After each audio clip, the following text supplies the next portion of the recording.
സന്ദേശം വ്യക്തമായി എന്ന് വിചാരിക്കട്ടെ. അല്ലാതെ ഒരു ആവേശത്തിന് പോയി കർമ്മേന്ദ്രിയങ്ങളൊക്കെ അടക്കി വെച്ചിരുന്നുകൊണ്ട് കാര്യമില്ല.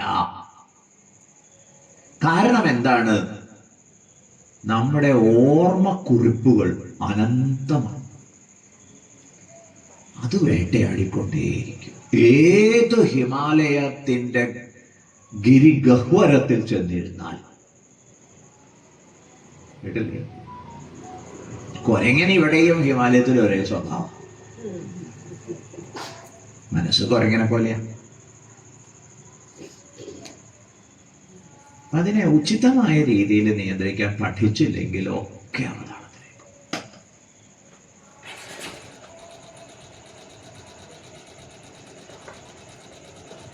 കുട്ടിഭക്തി കുടികെടുത്തും എന്നൊരു പ്രയോഗമുണ്ട് പ്രചാരത്തില്.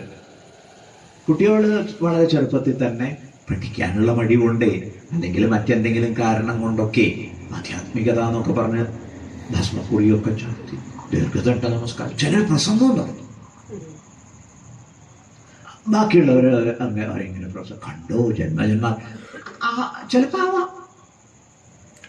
പക്ഷെ പൊതുവെ അങ്ങനെയുള്ള കാര്യങ്ങളെ പ്രോത്സാഹിപ്പിക്കരുത് എന്നാ പറയാ. കേട്ടില്ലേ? ഒരു ഒളിച്ചോട്ടമായിട്ട് കുട്ടികൾ ഇത് ശീലിച്ചു പോകുന്നു. അവരുടെ കാര്യങ്ങളൊക്കെ ചെയ്യുന്നതിനോടൊപ്പം തീർച്ചയായിട്ടും ഈ അറിവ് അനുഗ്രഹമാണ്. അടക്കി വെച്ച എന്താ പ്രശ്നം? ഒന്നുകിൽ വലിയ തമസിലേക്ക് തെന്നിപ്പോകും. അത് വലിയ മാനസിക പ്രശ്നമാണ്. ചിലര് എല്ലാറ്റിൽ നിന്നും ഒഴിഞ്ഞു മാറി ആളുകളെ കാണുന്നത് പോലും ഭയമായി അങ്ങനെ ഒരു മാനസികാവസ്ഥയിൽ എത്തിപ്പോകും. കേട്ടില്ലേ? ജഡാവസ്ഥ. ഇല്ലെങ്കിലോ മിണ്ടാപ്പൂച്ചയുടെ കലാപരിപാടി സംഭവിക്കും. എന്താ മിണ്ടാപ്പൂച്ചയുടെ കലാപരിപാടി? കലവടക്കി. ഒരു സുപ്രഭാതത്തില് പൊട്ടിത്തെറിച്ച് പ്രശ്നം ഉണ്ടാക്കും. മനസ്സിലായില്ലേ? ഈ അടക്കി വെച്ചതൊന്നും അങ്ങനെ അടങ്ങിയിരിക്കുമൊന്നുമില്ല. സ്പ്ലിറ്റ് പേഴ്സണാലിറ്റി ഒക്കെ ഉണ്ടാവും. ഈ സ്പ്ലിറ്റ് പേഴ്സണാലിറ്റിയുടെ ഒക്കെ ഒരു പ്രത്യേകത എന്താ? കുറെ അടക്കി വെച്ചത് സഹിക്കാൻ പറ്റാതെ അത് വേറൊരു വഴിക്ക് പ്രകടമാകും. ഇത് ആധ്യാത്മികതയിൽ വന്ന വലിയ പ്രശ്നം. ആരോഗ്യകരമായ ആത്മീയ ചിന്ത, വിവേക വൈരാഗ്യത്തിന്റെ പക്വതയുള്ള മുന്നേറ്റം, ഇതൊക്കെ ഈ വിഷയത്തിൽ പ്രധാനമാണ്.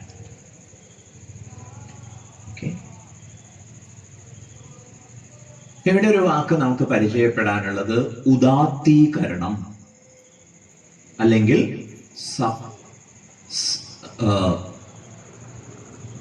സബ്ലിമേഷൻ. എന്താ വാക്ക്? സബ്ലിമേഷൻ, ഉദാത്തീകരണം. എന്താ ഉദാത്തീകരണം കൊണ്ട് അർത്ഥമാക്കുന്നത്? പ്രവണതകളെ തടഞ്ഞു വെക്കുന്നില്ല, പിന്നെയോ ശ്രേഷ്ഠമായ രീതിയിൽ അനുവദിക്കുന്നു.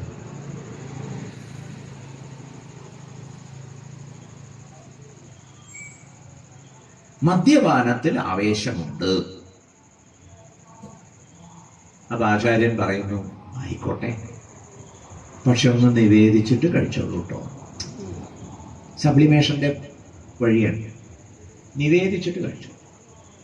പ്രസാദാവുമ്പേ അധികം കഴിക്കുന്നത് ശരിയല്ല കേട്ടോ. കേട്ടില്ലേ? ഒപ്പം തന്നെ മദ്യപാനത്തിന്റെ ദൂഷ്യങ്ങളെ കുറിച്ചും വിശകലനം ചെയ്യപ്പെടുന്നു. അതിന്റെ ബോധ്യവും ഉണ്ടാവും. ഇതാണ് നമ്മുടെ ഒരു പാക്കേജ്. ആചാരാനുഷ്ഠാനങ്ങളിലൊക്കെ ഈ സബ്ലിമേഷന്റെ സാധ്യതകളുണ്ട്. ഇത്രയും വ്യക്തമായി എന്ന് വിചാരിക്കട്ടെ. അപ്പൊ നമ്മൾ ആരും ഈ മെഡിറ്റേഷൻ എന്ന ആവേശത്തോടുകൂടി ചെയ്യുന്നതൊക്കെ ഉപേക്ഷിച്ച് ഉത്തരവാദിത്വങ്ങളിൽ നിന്നൊക്കെ ഒളിച്ചോടിപ്പോയി എവിടെയെങ്കിലുമൊക്കെ ഇരുന്ന് ഗോഷ്ഠിത്തരം കാണിക്കരുത്. അങ്ങനെ അപകടം പറ്റാതിരിക്കട്ടെ. ഇതുകൊണ്ട് എന്ത് പറ്റുന്നു? ആത്മവഞ്ചന. ശരിയല്ലേ? അവനവനെ പറ്റിക്കലാണ്. ഞാൻ സന്യാസിയാണ്, നാട്ടുകാരെ മുഴുവൻ പറ്റിച്ചു, നാളെ മറ്റന്നാള് എന്തെങ്കിലുമൊക്കെ കാട്ടിക്കൂട്ടി ഈ സമ്പ്രദായം തന്നെ അങ്ങേയറ്റം പരിഹാസ്യമായി പോയി. കേട്ടില്ലേ? അതുകൊണ്ട് ഭഗവാൻ പറയുന്നു മിഥ്യാചാര സാക്ഷ്യതേ, അവൻ മിഥ്യാചാരം. 7-ാം ശ്ലോകം ശ്രദ്ധിക്കാം. യസ്ത്വിന്ദ്രിയാണി മനസാ നിയമ്യാരഭതേർജുന കർമ്മേന്ദ്രിയൈ കർമ്മയോഗം അസക്തഃ സ വിശിഷ്യതേ. യസ്ത്വിന്ദ്രിയാണി മനസാ നിയമ്യ, ഇനി ആരൊരാളാണോ ഇന്ദ്രിയാണി, അവിടെ ജ്ഞാനേന്ദ്രിയങ്ങളെയാണ് ഉദ്ദേശിക്കുന്നത്. ഏതാ ജ്ഞാനേന്ദ്രിയങ്ങള്? ചെവി, ത്വക്ക്, കണ്ണ്, നാക്ക്, മൂക്ക്. വീണ്ടും കേൾക്കാനുള്ള കപ്പാസിറ്റി, സ്പർശിച്ചറിയാനുള്ള കപ്പാസിറ്റി, കാണാനുള്ള കപ്പാസിറ്റി, രുചിക്കാനുള്ള കപ്പാസിറ്റി, മണക്കാനുള്ള കപ്പാസിറ്റി. ഓക്കെ, 5 ജ്ഞാനേന്ദ്രിയങ്ങൾ. 5 ജ്ഞാനേന്ദ്രിയങ്ങൾ എന്ത് ചെയ്യുന്നു? മനസാ നിയമ്യ, മനസ്സുകൊണ്ട് നിയന്ത്രിച്ചിട്ട്. എങ്ങനെയുള്ള മനസ്സുകൊണ്ട്? വിവേകയുക്തേന മനസാ, വിവേകത്തോടുകൂടിയ മനസ്സ്. എന്താ വിവേകം? വിഷയഭോഗം കൊണ്ട് വാസ്തവത്തിൽ സുഖം ലഭിക്കുന്നുണ്ടോ ഇത്യാദി വിചാരം. എന്താണ് ഈ ലോകം വാസ്തവത്തിൽ എന്നിത്യാദി ശാസ്ത്ര പാഠങ്ങളൊക്കെ കേൾക്കുകയും മനനം ചെയ്യുകയും ചെയ്യുമ്പോൾ ഉണർന്നു വരുന്ന വിവേകം കൊണ്ട് പലതിലുമുള്ള ആവേശവും താല്പര്യവും ഒക്കെ കുറഞ്ഞു കുറഞ്ഞു വരും. ഇന്ദ്രിയങ്ങളെ നിയന്ത്രിക്കുന്നത് മനസ്സിലായില്ലേ? യസ്ത്വിന്ദ്രിയാണി മനസാ നിയമ്യ, മനസ്സിനെ നിയമിക്കുന്നു, മാനേജ് ചെയ്യുന്നു എന്നല്ല, അടിച്ചമർത്തി വെക്കുന്നു എന്നല്ല. യസ്ത്വിന്ദ്രിയാണി മനസാ നിയമ്യ ആരഭതേ, ആരംഭിക്കുന്നു. എന്താ ആരംഭിക്കുന്നു? കർമ്മേന്ദ്രിയൈ, കർമ്മേന്ദ്രിയങ്ങളാൽ, കർമ്മയോഗം, കർമ്മയോഗത്തെ, സഹ അവൻ, വിശിഷ്യതേ, നേരത്തെ പറഞ്ഞ മിഥ്യാചാരനില്ലേ, ആ മിഥ്യാചാരനേക്കാൾ ഇയാൾ ശ്രേഷ്ഠനാവുന്നു. യസ്ത്വിന്ദ്രിയാണി മനസാ നിയമ്യ ആരഭതേ അർജുന കർമ്മേന്ദ്രിയൈ കർമ്മയോഗം അസക്തഃ സ വിശിഷ്യതേ. ഇയാളുടെ ഒരു സവിശേഷത എന്താ? ഇയാൾക്ക് ഉൾപോരില്ല, അന്തസംഘർഷമില്ല, ഇന്നർ കോൺഫ്ലിക്റ്റ്. അതെ, പലരുടെയും കാര്യത്തില് ഇന്നർ കോൺഫ്ലിക്റ്റ് ആണ്. ഒരാള് സ്വാമിയോട് പറയുകയായിരുന്നു, സ്വാമിജി, വീട്ടിലുള്ളവർക്കൊക്കെ ഈ സീരിയല് കാണുന്നതിൽ എന്തൊരാവേശമാണെന്ന് പറയും. ഓ, സന്ധ്യയായ വിളക്ക് കത്തിച്ച് 4 നാമം ജപിക്കുകയല്ല, അതും തുറന്നിരിക്കും കാണും. സ്വാമി ചോദിച്ചു, അങ്ങ് കണ്ടിട്ടുണ്ടോ? ഹേയ്, ഞാൻ ആ വഴിക്ക് നോക്കാറില്ല. ഇപ്പൊ സ്വാമി കുസൃതി കാലത്തിൽ പറഞ്ഞു, ഒന്ന് കണ്ടു നോക്കൂ, പെട്ടുപോകും സ്വാമി എന്ന് പറഞ്ഞാൽ എന്താ അർത്ഥം? അതിൽ മൂല്യമുണ്ട്, മനസ്സിലായില്ലേ? അപ്പൊ നിങ്ങൾ മാറി നിൽക്കുന്നത് ആരോഗ്യകരമായ പിന്മാറ്റമല്ല,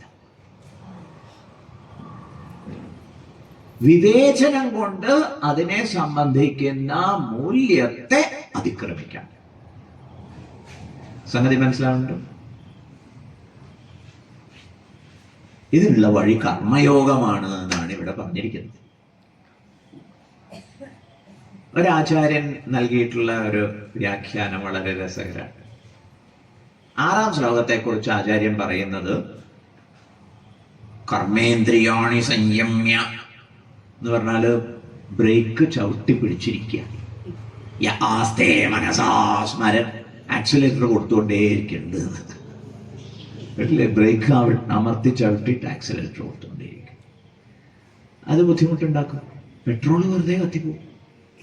പലരുടെ ജീവിതം ഇങ്ങനെ കത്തിത്തീരുക. സാധനയുടെ ഒക്കെ പേരിൽ വേണ്ട ഒരു പക്വതയൊന്നും നേടിയിട്ടല്ല മുന്നോട്ട് പോകണത്. മിഥ്യാചാര സൗച്യം. ഈ ദൃഷ്ടാന്തം ഇഷ്ടായില്ലേ? 7-ാം ശ്ലോകത്തിന്റെ ദൃഷ്ടാന്തം എന്താണ്? എക്സാമ്പിൾ എന്താണ്? ബ്രേക്കിന്ന് പതുക്കെ കാലെടുക്കുന്നു, അടിച്ചമർത്തലില്ല, പതുക്കെ ആക്സിലേറ്റർ കൊടുക്കും. കേട്ടില്ലേ? വിവേകയുക്തേന മനസാ.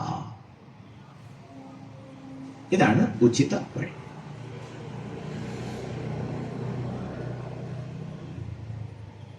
നാരായണ ഗുരുദേവന്റെ ഒരു പ്രയോഗമുണ്ട്, പ്രതിഭ. പേരായിരം പ്രതിഭയായിരം. നാമരൂപങ്ങളൊക്കെ അന്ധക്കരണത്തിൽ പ്രതിഭയായിട്ട് ഓർമ്മക്കുറിപ്പുകളായിട്ട് ശേഖരിതമാവുന്നുണ്ട്. മനഃശാസ്ത്രത്തിൽ അതിന്റെ കണക്കൊക്കെ പറയൂട്ടോ. 20 ട്രില്യൺ നമ്മുടെ ഓർമ്മ ശേഖരിക്കാനുള്ള കപ്പാസിറ്റി അപാരം.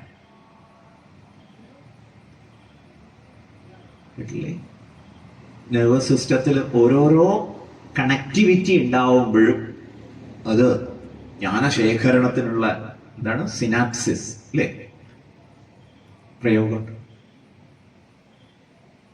അനന്തമാണ് സാധ്യത. അത്രയും ഓർമ്മകളുടെ പടരിക്കുമ്പോൾ കണ്ണടച്ചിരുന്നിട്ടൊന്നും കാര്യമില്ല. അതിനെ ഡിസ്മിസ് ചെയ്യാൻ സാധിക്കണം. ബോംബിനെയൊക്കെ നിർവീര്യമാക്കുക എന്ന് പറയില്ലേ, അതുപോലെ സാധിക്കണം. ആ പക്വതയുള്ളവർക്ക് വിഷയങ്ങളുടെ സാന്നിധ്യം അസാന്നിധ്യം വിഷയമല്ല. അതാണ് സ്വാതന്ത്ര്യം. ചുരുക്കത്തിൽ കർമ്മയോഗത്തിന് ഉദ്യമിക്കൂ സർ. വെറുതെ ധ്യാനിച്ച് അവനവനെ നാട്ടുകാരെയും പറ്റിക്കാതിരിക്കും. ക്ലിയർ? അതുകൊണ്ട് അടുത്ത ശ്ലോകം എന്താ? അടുത്ത ശ്ലോകം നിയതം കുരു കർമ്മസ്ത്വം കർമ്മജ്യായോ ഹ്യകർമ്മണഃ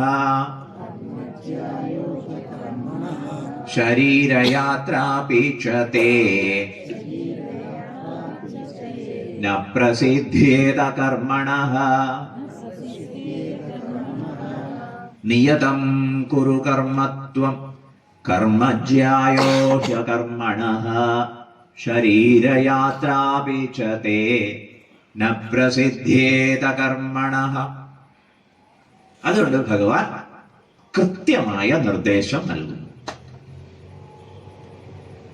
ഭഗവാനെ ഇതാദ്യം അങ്ങോട്ട് ചെയ്താ പോരെ? എന്തിനാ സാഖ്യന്മാർക്കുള്ളത് ഇവിടെ വിളമ്പിയത്? കേട്ടില്ലേ? ആ ചോദ്യം പ്രസക്ത. എന്തിനാണ് ഭഗവാൻ രണ്ടും ഒന്നിച്ചു പറയുന്നത്? അതല്ലേ ഈ കൺഫ്യൂഷൻ ഉണ്ടാക്കുന്നത്. പക്ഷെ അത് വേണം, പ്രധാനമാണ്. Where to reach, what should be your destination, എവിടെയാണ് എത്തിച്ചേരേണ്ടത് എന്നതിനെ കുറിച്ച് ക്ലാരിറ്റി വേണം. മനസ്സിലായില്ലേ? ഇപ്പൊ ലക്ഷ്യത്തെ കുറിച്ച് വ്യക്തമാക്കുക എന്നുള്ളത് പ്രധാനമാണ്. അതുകൊണ്ടാണ് ഭഗവാൻ രണ്ടും പറഞ്ഞത്. നൗ ഓഫ് കോഴ്സ് അതിലേക്കുള്ള വഴി എന്ത് എന്നുള്ള ചോദ്യമുണ്ട്. വഴിയും പറഞ്ഞു. ഇപ്പൊ എവിടെ എത്തിച്ചേരേണ്ടത്? നൈഷ്കർമ്മ്യ ആത്മസ്ഥിതിയിലാണ് എത്തിച്ചേരേണ്ടത്. അതെങ്ങനെ എത്തിച്ചേരുക? കർമ്മം കൊണ്ടല്ല, പിന്നെയോ അറിവുകൊണ്ട്. ആ അറിവ് നേടണമെങ്കിലോ അന്ധകരണം സ്വസ്ഥമാവണം. അന്ധകരണത്തിന്റെ അശുദ്ധി എന്താണ്? രാഗദ്വേഷം. അത് പോകണം. മനസ്സിലായില്ലേ? അതിനെന്താ വേണ്ടത്? നിയതം കുരു കർമ്മത്വം. ത്വം നീ അർജുന നിയതം കർമ്മ കുരു. അവനവന് പറഞ്ഞ ജോലി ചെയ്യാൻ. നിയതം കർമ്മം, നിനക്ക് നിശ്ചയിച്ച കർമ്മത്തെ. മറ്റൊരു ഭാഷയാണ് സ്വധർമ്മം. എന്താ നിയതകർമ്മം? സ്വധർമ്മം. പഴയ കാലത്ത് സ്വധർമ്മം എന്ന് പറഞ്ഞാൽ അനുബന്ധമായി വർണ്ണാശ്രമധർമ്മം എന്നും പറയും. എന്താ പ്രയോഗം? വർണ്ണാശ്രമധർമ്മം. എന്ന് പറഞ്ഞാൽ എന്താ അർത്ഥം? നിങ്ങൾ ഏത് വർണ്ണത്തിൽപ്പെട്ടവരാകുന്നു, നിങ്ങൾ ഏത് ആശ്രമത്തിൽപ്പെട്ടവരാകുന്നു, അതിനനുസരിച്ച് നിങ്ങൾക്ക് കർമ്മമുണ്ട്. അക്കാലത്ത് അതൊക്കെ വളരെ ക്ലാരിറ്റിയോടുകൂടി പറയുമായിരുന്നു. ഇക്കാലത്ത് വളരെ കൺഫ്യൂസിങ് ആണ്. We have to admit it. കാരണം ഇന്ന് തൊഴിൽ എന്ന് പറഞ്ഞാൽ പല തൊഴിലുണ്ട്. പണ്ട് അത്രയൊന്നുമില്ല. വേദം പഠിച്ചുകൊണ്ടിരിക്കുക, പിന്നെ ചിലർ കൃഷി ചെയ്യാൻ പോകും, ചിലർ പശുക്കളെ മേയ്ക്കാൻ പോകും, അതൊക്കെ കഴിഞ്ഞു.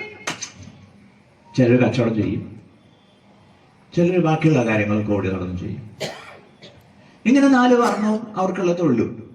മനസ്സിലായില്ലേ? വളരെ സിമ്പിളായിരുന്നു കാര്യം. ഇന്ന് വളരെ കോംപ്ലിക്കേറ്റഡ് ആണ്. ഒരു തൊഴിൽ മേഖലയിൽ തന്നെ ഈ 4 പേർക്കും സ്കോപ്പ് ഉണ്ട്. സത്വഗുണ പ്രവൃത്തിയുള്ള ബ്രാഹ്മണനും സ്കോപ്പുണ്ട്, രജോ ഗുണ പ്രവൃത്തിയുള്ള ക്ഷത്രിയ വൈശ്യന്മാർക്കും സ്കോപ്പുണ്ട്, ശൂദ്രനും തമോ വൃത്തിയുള്ള ശൂദ്രനും സ്കോപ്പുണ്ട് ഇന്നത്തെ കാലത്തെ. അപ്പൊ അതുകൊണ്ട് കുറെ കൂടി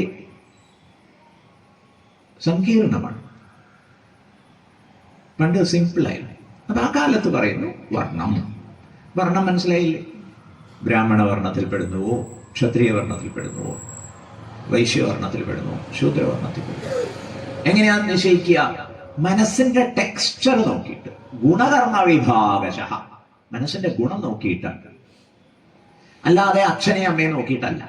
ഇതിനർത്ഥം അച്ഛന്റെ അമ്മയുടെ മക്കള് ആ പട്ടികയിൽ പെടുകയില്ല എന്നല്ല കേട്ടോ. പെടാം, സാധ്യത കൂടുതലാണ് തന്നെ. പക്ഷെ അതൊരു അവകാശവാദമാക്കരുത്. 2 കാര്യങ്ങളാണ് ചാതുർവർണ്ണ വ്യവസ്ഥയിൽ ദൂഷ്യം കലർത്തിയത്. ഒന്ന്, ജന്മകൃതമാണ് വർണ്ണം എന്ന മുൻവിധി. 2, തൊഴിലിനെ സംബന്ധിച്ച മാന്യതാ വ്യത്യാസം. ഇത് രണ്ടും ഒഴിവാക്കപ്പെടേണ്ടത്. ഓരോരുത്തരും വർണ്ണം നിശ്ചയിക്കാൻ വേണ്ടി അവനവന്റെ മനസ്സിന്റെ ടെക്സ്ചറാണ് പരിശോധിക്കേണ്ടത്. ആശയം മനസ്സിലാവുന്നില്ലേ?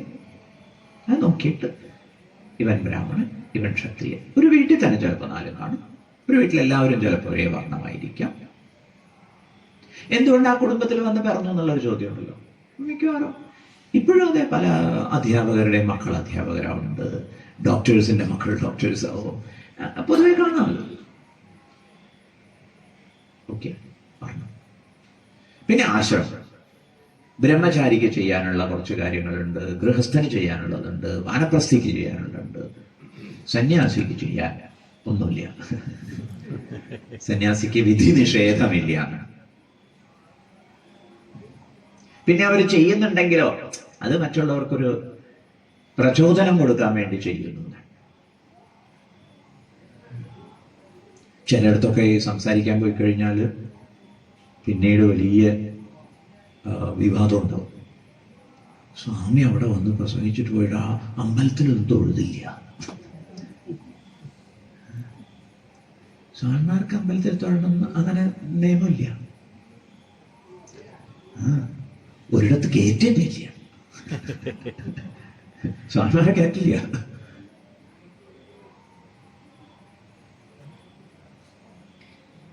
അങ്ങനെ നിയമമില്ല, ഒരു വിധിയില്ല, ഒരു നിഷേധം. ഇപ്പൊ വർണ്ണ ആശ്രമ ധർമ്മം. ഇതിപ്പോ ഇന്നത്തെ കാലത്ത് പലരും അച്ഛന്റെ അമ്മയുടെ ഒക്കെ നിർബന്ധം കൊണ്ട് ഏതെങ്കിലുമൊക്കെ ജോലി അത് തന്നെ തുടരും. അത് ഇഷ്ടപ്പെടാൻ പറ്റുമോ നോക്കൂ. തീരെ നിവൃത്തിയില്ലെങ്കിലോ കിറ്റ് വേറെ ഒന്ന് തിരഞ്ഞെടുക്കും.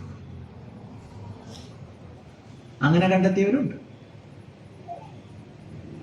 എന്തായാലും ഇത് ആലോചിച്ചുകൊണ്ടേയിരിക്കണം. ഇപ്പൊ വർണ്ണം നോക്കി, ആശ്രമം നോക്കി, ശിക്ഷണം കിട്ടിയതിനനുസരിച്ച് ഉള്ളിലുള്ള ഒരു പ്രേരണ പരിഗണിച്ചൊക്കെ തൊഴിൽ തിരഞ്ഞെടുക്കുക, എന്നിട്ട് അത് ചെയ്യും. നിയതം കുരു കർമ്മത്വം. വ്യക്തമായോ? പിന്നെ നമ്മളവിടെ എല്ലാവരോടുള്ള നിർദ്ദേശം, കർമ്മ ജ്യായ, കർമ്മം ശ്രേഷ്ഠമാവുന്നു. ഏതിനേക്കാൾ? ഹി അകർമ്മണ അകർമ്മത്തെക്കാൾ എന്ന് പറയാം, ഒന്നും ചെയ്യാതിരിക്കുന്നതിനേക്കാൾ കേമ എന്തെങ്കിലുമൊക്കെ ചെയ്യുന്നത്. അതുകൊണ്ട് എന്താ ഭഗവാന്റെ നിർദ്ദേശം? നിങ്ങൾ ദയവ് ചെയ്ത് നിങ്ങളുടെ വർണ്ണാശ്രമം നോക്കിയിട്ട് കർമ്മം ചെയ്യൂ. ഇല്ലെങ്കിലോ അഗ്നിപർവ്വതം പോലെയാ, എപ്പോഴാ പൊട്ടിത്തെറിക്കാന്ന് പറയാൻ പറ്റില്ല. മനസ്സിലായില്ലേ? ഒന്നും ചെയ്യാത്തതിന്. വേറൊരു അപകടം ഇവിടെ ഭഗവാൻ ചൂണ്ടിക്കാണിക്കുന്നു. ശരീരയാത്രാപിച്ചത്തെ ന പ്രസിദ്ധേത കർമ്മണഃ. അവരുടെ ശാരീരിക കാര്യങ്ങളും ബുദ്ധിമുട്ടിലാവും. ഇന്നിപ്പോ പ്രത്യേകിച്ച് തെളിവൊന്നും ആവശ്യമില്ല. മര്യാദയ്ക്ക് മേലനങ്ങി ഒന്നും ചെയ്യാതെ എന്തൊക്കെ പ്രയാസങ്ങളാ.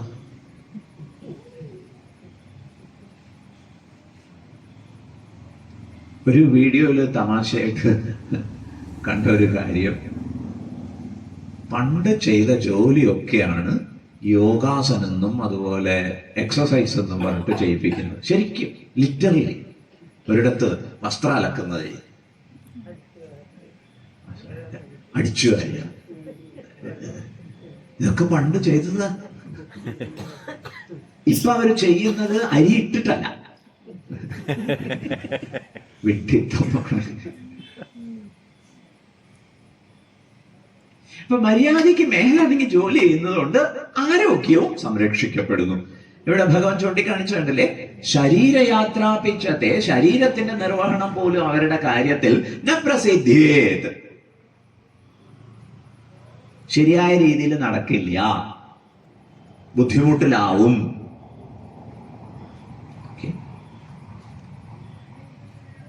ആരോഗ്യ രക്ഷണം വളരെ ശ്രദ്ധിക്കണം.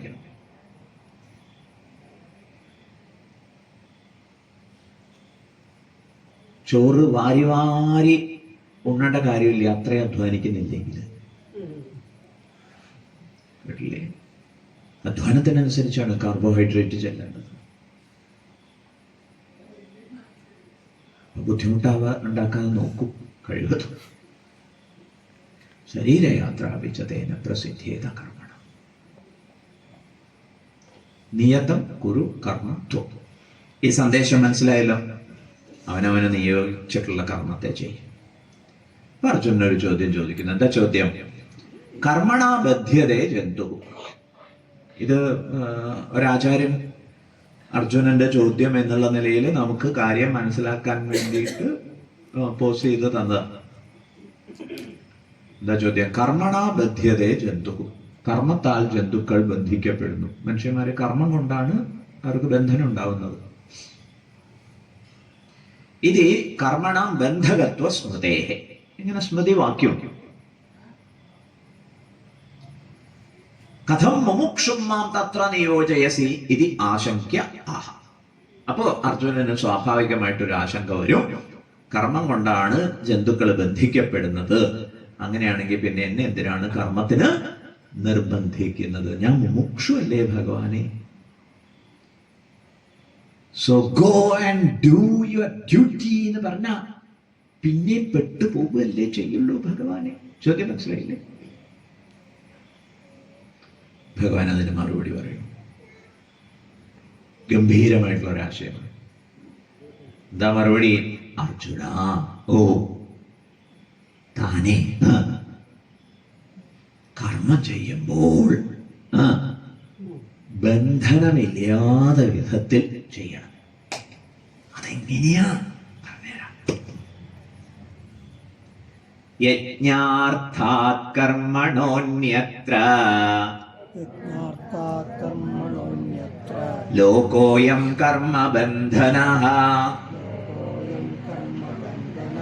തദർത്ഥം കർമ്മ കൗന്തേയ മുക്തസംഗസമാചര. ഭഗവാന്റെ ആശയം വളരെ വ്യക്തമാണ്, സ്പഷ്ടമാണ്. യജ്ഞാർത്ഥാത് കർമ്മണോന്യത്ര ലോകോയം കർമ്മബന്ധനഃ തദർത്ഥം കർമ്മ കൗന്തേയ മുക്തസംഗസമാചര. യജ്ഞാർത്ഥാത് അന്യത്ര കർമ്മണഃ അയം ലോകഃ ബന്ധനഃ. ഈ ലോകത്തിന് ബന്ധനം ഉണ്ടാവുന്നത് എപ്പോഴാണ്? അയം ലോകഃ ബന്ധനഃ. ഈ ലോകത്തില്, അതായത് നമുക്കൊക്കെ ബന്ധനം ഉണ്ടാവുന്നു. എപ്പോൾ? യജ്ഞാർത്ഥാത് അന്യത്ര കർമ്മണഃ. യജ്ഞാർത്ഥം അല്ലാതെ കർമ്മം ചെയ്യുമ്പോഴാണ് ബന്ധനം ഉണ്ടാവുക. യജ്ഞാർത്ഥാത് അന്യത്ര കർമ്മണഃ അയം ലോകഃ ബന്ധനഃ. മനസ്സിലായോ? യജ്ഞാർത്ഥം അല്ലാതെ ചെയ്യുമ്പോഴേ കർമ്മം ബന്ധനമാവുന്നുള്ളൂ. അതുകൊണ്ട് ഭഗവാൻ സ്പഷ്ടമായിട്ട് ചെയ്യേണ്ടത് പറഞ്ഞുതരും. എന്താ സ്പഷ്ടമായിട്ട് ഭഗവാൻ പറയുന്നത്? തദർത്ഥം. തദർത്ഥം എന്ന് പറഞ്ഞാൽ എന്താ അർത്ഥം? എപ്പോഴാ കർമ്മം ബന്ധനാവുന്നത്? യജ്ഞാർത്ഥം അല്ലാതെ ചെയ്യുമ്പോഴാണ് കർമ്മം ബന്ധനമാകുന്നത്. അപ്പൊ തദർത്ഥം എന്ന് പറഞ്ഞാൽ എന്താ അർത്ഥം? യജ്ഞാർത്ഥമായി ചെയ്യുക. തദർത്ഥം യജ്ഞാർത്ഥം, യജ്ഞം ആയിട്ട് കർമ്മം ചെയ്യുക. തദർത്ഥം കർമ്മ കൗന്തേയ. യജ്ഞാർത്ഥമായിട്ട് കർമ്മത്തെ ചെയ്യൂ അർജുന. ഹേ കുന്തിക ബേട്ട കൗന്തേയ, യജ്ഞാർത്ഥം യജ്ഞാർത്ഥമായിട്ട് ചെയ്യും. മുക്തസംഗ സമാചര. യജ്ഞാർത്ഥമായിട്ട് ചെയ്യുമ്പോ എങ്ങനെ വേണം? സംഘം വെടിഞ്ഞവനായിട്ട് ചെയ്യണം, മുക്തസംഗനായിട്ട് ചെയ്യണം. ഓക്കെ? എന്താ മുക്തസംഗനാവുക എന്ന് പറഞ്ഞാൽ? ഒട്ടലില്ലാത്തവനായിട്ട്. ഒട്ടലില്ലാത്തവനായിട്ട്.